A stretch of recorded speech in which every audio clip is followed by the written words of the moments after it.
Hey everyone! So recently Roblox has been rolling out multiple updates that have triggered massive amounts of backlash across the entire Roblox community.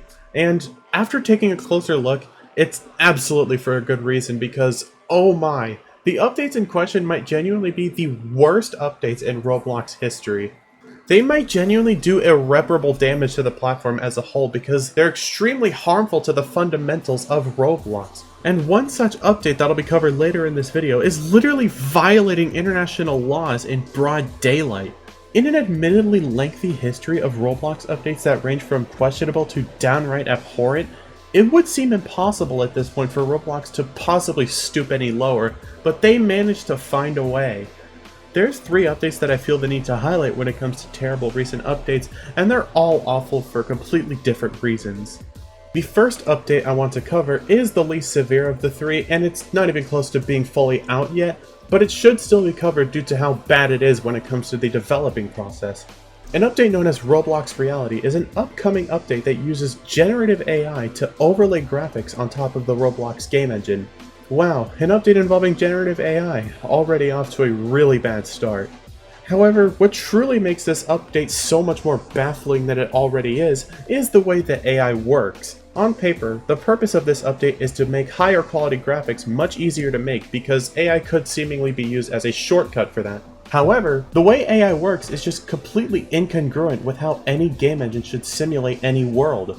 It mainly just generates seemingly correct graphics and environments based on where you are and where you're looking. The reason why this is such a problematic way of creating graphics for a game is because the way this generative AI functions is almost guaranteed to lead to many discrepancies in the graphics being generated. This point gets proven by the video that David Baszucki himself shows off as a demonstration for this update. In the video using this AI on Grow a Garden, you'll notice that the AI mistakenly turns buttons from the UI into actual hanging signs, which just shouldn't happen at all and would end up puzzling you into wondering how that would even work.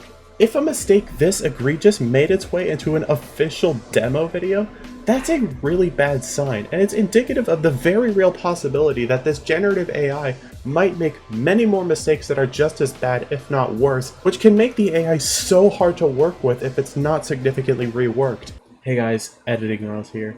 So I just found out that Flamingo tried this update in his most recent video, and oh my, it is bad. It is so much worse than I thought it would be. I already have a problem with generative AI being used as a shortcut for big projects across the board, so I'm just against this idea as a whole. But even if you want to actually go that route, at least have the decency to make the generative AI functional so it can at least serve its purpose.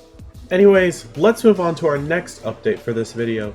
Not only is it an absolutely terrible update, but also blatantly violates international laws related to data protection and consumer protection. Basically, this update involves the support system on Roblox, and what the update will do is basically automate their support system when it comes to bans longer than 30 days or bans related to Roblox's already automated anti-cheat detection. In other words, if you're banned for longer than 30 days without any closure up until then, or get banned due to the automated anti-cheat detection, the support system will be automated as well, meaning you'll just automatically get a bot response rather than having any actual person review the ban.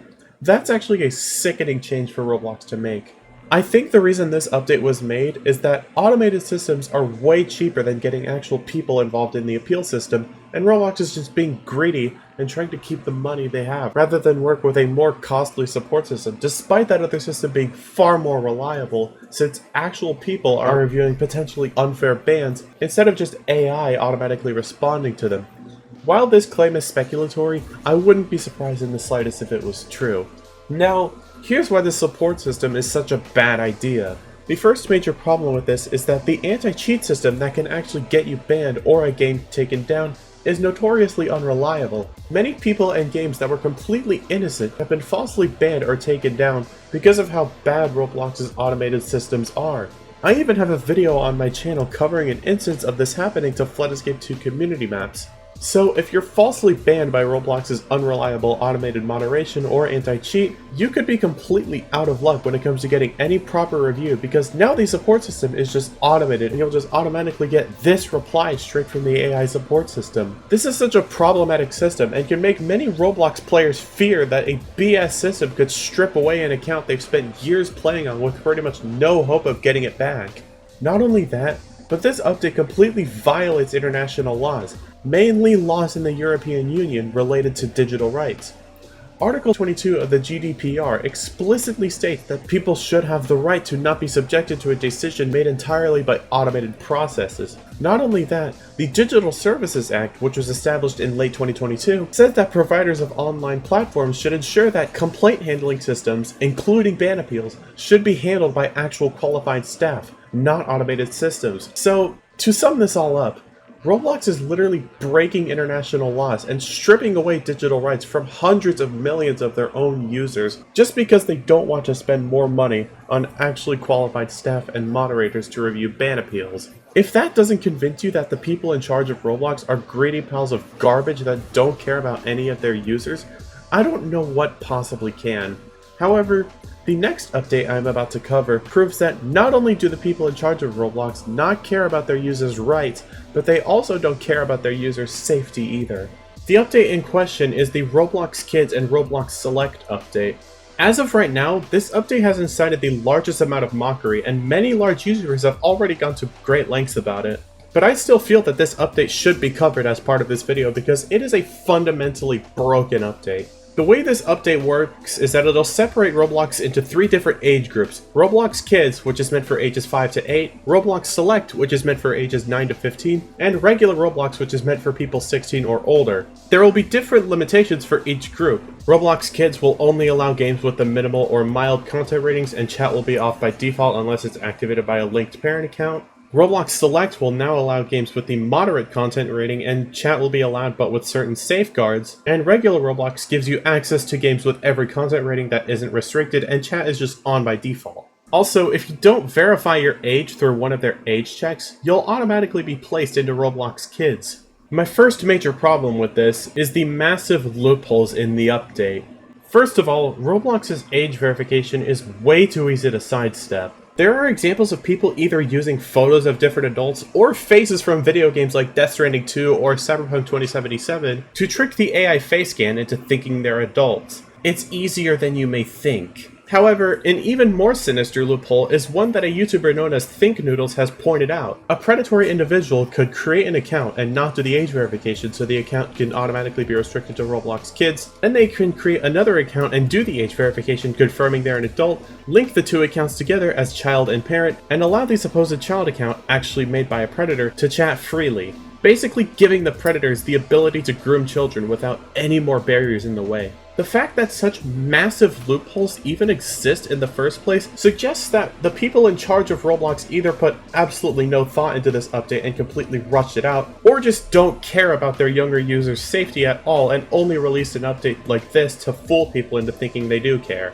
Another major problem with this is the way Roblox has gone about the restrictions placed on certain games. I already talked about the different restrictions for each age group based on the content rating, but that's not the only baseline for what games younger people can play. There also seems to be another rule set in place where if your game doesn't consistently have 100 active players, it can automatically be restricted to ages 16 or older. This change can completely screw over up-and-coming developers since the majority of Roblox's player base is under the age of 16. Now, while you could argue that this change may help when it comes to safety because it could force more eyes to be on the games in order to prove their innocence, it still causes plenty of hardships for Roblox game developers and even content creators that want to play certain games with their fan base. Also, on another note, apparently a couple inappropriate games managed to slip through the mod system and be accessible to young kids. So you're telling me that a Roblox Kids account can't play MM2, but I can hop into the boys and girls pool roleplay? Oh, nah, bro. Oh, nah, dude. Like, this defeats the whole purpose of the kids account. Now, I will emphasize the keyword couple, since it is only a tiny amount, but the fact that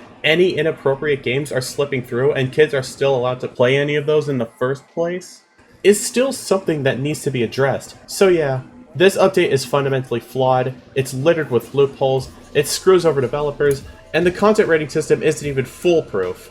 In conclusion, Roblox is terrible at their decision making when it comes to updates as of late and absolutely deserve a lot of the backlash they've been getting all across the platform. Anyways, this is where I will round off the video. If you enjoyed the video, feel free to like the video, subscribe to my channel, and comment down below what your thoughts are when it comes to this situation.